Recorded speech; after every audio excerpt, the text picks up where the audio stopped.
This is Brent coming at you with a big strength training video. We're doing the back-loaded squat by request. Now, I haven't done this video in the past, and I think part of it is just because in my thinking, you guys already know how to do a squat. A squat is a squat. The kinetic chain checkpoints for all of our lower body exercise stay relatively the same. The back squat in particular has a very narrow scope, right? So if we're doing a back-loaded squat, other than possibly introducing it in a stabilization phase, this is going to be a strength or max strength exercise in that 1 to 12 rep range. I'm going to have my friend Yvette come out. She's going to help me go through some of the finer points of a back squat, but I think once we get turned around, you guys are going to see that this is an exercise you already have down and you just needed to see it applied. So, first things first, where does that bar go, right? We hear a lot of questions about that. If you guys palpate, you can feel a ridge just underneath your upper traps here. This is the spine of your scapula.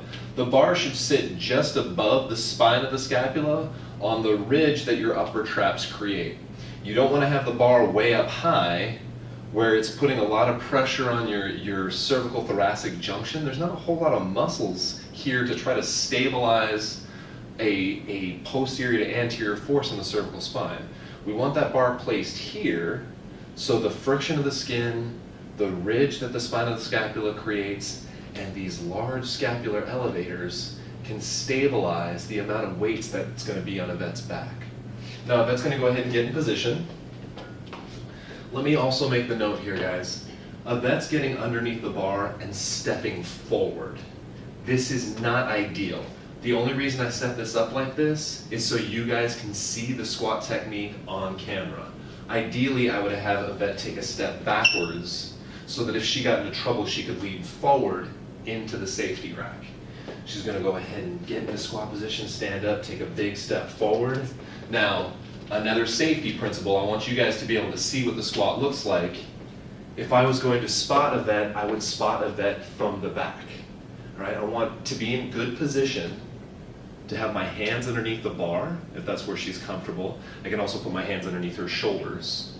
And then I want to make sure that I can get my hip thrust into her backside so that if she starts falling forward or falling back, I'm here to stabilize her. I have heard some nasty stories of personal trainers getting themselves into trouble with clients falling over on this exercise. There really shouldn't be a reason for that, providing that you can get in this position and spot them. Now, I know that is very, very comfortable with this weight. She can actually do at least double this weight. So I'm gonna spin around and point out her form here. So, first thing I want you guys to notice, I'm actually gonna have Yvette bring her feet just a little closer. You know your kinetic chain checkpoints. Feet parallel, hip to shoulder width, no wider. Right? Knees over feet, hips over knees. She has a neutral pelvis, and her head, when she's up, is facing up. Other than that, she is nice neutral spine. As she descends into a squat, go ahead and descend into a squat here. Notice that all of this stuff stays nice and aligned. Her head actually starts facing down a few feet in front of her as her spine comes down. She wants to keep that cervical spine neutral. So let's see another one of those. Guys, this should all sound really familiar. It's the same kinetic chain checkpoints we keep going over. I think the popularity of the powerlifting squat has actually confounded what you guys already know. Now, let's have Yvette go through another one and notice what her range of motion is. Her range of motion is as far down as she can control with optimal mechanics and no pain. I don't care how close her butt is to the floor. I don't care if her femurs are perpendicular to the floor. None of that matters if it requires compensation for her to get down there. She's actually doing a wonderful job of maintaining perfect alignment. If I know that she has good alignment, I know that her length-tension relationships are optimal.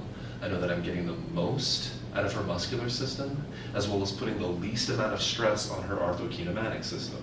Now, the one big cue I would give you guys to help increase the strength of this exercise, which is a cue that I've found works really, really well, is the prime mover of this exercise should be the glutes. great way to get the glutes firing is when a vet gets to the bottom, I'm gonna have her squeeze her glutes and thrust her hips forward in order to get herself up. So she's actually thinking about thrusting her hips that way, which is more or less the direction of force that your glutes imply, or glutes impose. How does that feel, Yvette? Good.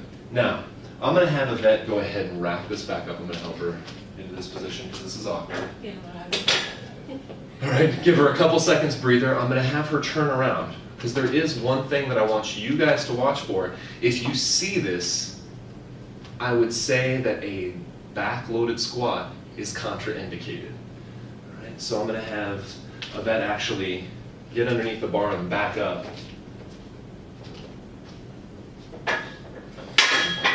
Just gonna take a step back. Good. She's gonna get into position. Now what I see in the gym a little bit, which always gets me worried, is what's called an asymmetrical weight shift. I know some of you guys know what I'm talking about, where somebody squats down, and I can't have Yvette do this, because just to have her do it would be dangerous. But have you guys ever seen where somebody does this thing towards the bottom, where they get a little wink, sometimes what we call it, where they actually shift laterally? If you guys see that, that increases the load on the lumbar spine and lumbosacral joints a whole lot.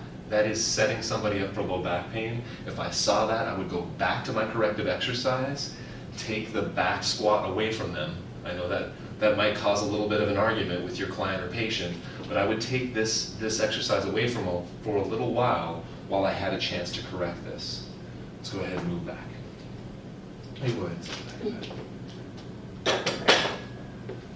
So just kind of reviewing, guys, I think you've always known how to do the back squat. The back squat is the same as the front squat video we did. It's even kind of the same as the lunge video we did, or the step-up video. It's always the same kinetic chain checkpoints. We're looking for optimal alignment. I have to say, I've been somewhat disappointed in what I've seen, especially in the fitness realm recently. We made so many strides towards improving the quality of human movement. This whole idea that it is as important to move better as it is to move more. And somehow through the popularity of certain programs and the popularity of powerlifting, which I'm not against, all of a sudden I'm starting to see that super wide-kneed, feet turned out squat. This is nothing more than a compensation pattern, just as you would assess it during an overhead squat. Yes, will this feel better to somebody who has lower leg dysfunction? Absolutely. But why not fix their lower leg dysfunction? Stretch their calves, activate tibialis anterior. There is going to be a price to pay for this. I can guarantee that this will increase adductor magnus tonicity, it's going to increase biceps femoris, it's going to increase the stresses that are placed on your hips and low back. And over the course of time, this is actually far more dangerous than this is while fixing compensation. I know you might not be able to feel it now, but over time, these little things, these little form things start to add up. So guys, this is me giving you my view of the squat. I think you guys will get great benefits from a squat, considering using it within inside of that small parameter of strength and max strength training. If you want to work on multi-planar movement, three-dimensional movement as I've heard it's called, I don't know that I would use a back squat for that exercise. And always, quality of movement first. It is not enough to have people move more if you can also make them move better. I hope you guys get great results. I hope to talk to you soon.